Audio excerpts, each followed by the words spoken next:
ভাজির এখানে নিয়েছি শুকনো মরিচ, পেঁয়াজ, আর এগুলো পেঁয়াজ কলি আমি কাঁচা মরিচ লবণ দিয়ে একটু সেদ্ধ করে নিয়েছি। তারপরে পাটায় বেটে এইভাবে হাত দিয়ে মাখা মাখা করে রান্না করব। দিয়ে দিলাম সরষের তেল।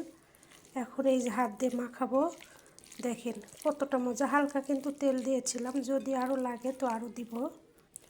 হাত দিয়ে মাখিয়ে, তবে একটা কাজ করবেন আপনারা, ফুলকলিগুলো মানে পেঁয়াজ কলিগুলো আগে একটু লবণ আর হালকা হলুদ আর একটু তেল দিয়ে রসুন দিয়ে আপনারা পেঁয়াজ দিয়ে সেদ্ধ করে নেবেন। নেওয়ার পরে পাটাতে বেটে, পাটার কিন্তু স্বাদ আলাদা হয়, ব্লেন্ডও করতে পারেন যারা পাটায় বেটে খাটতে চায় না আর কি।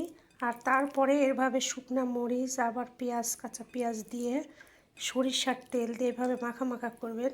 একটু দেখে সেই মজা হয়েছে দর্শক, একদিন আপনারাও ট্রাই করতেই পারেন। আমিও কিন্তু একটা আপুর, ওটা শিমুলাপুর পেজ থেকে দেখেছিলাম, উনি এভাবে ভর্তা করেন।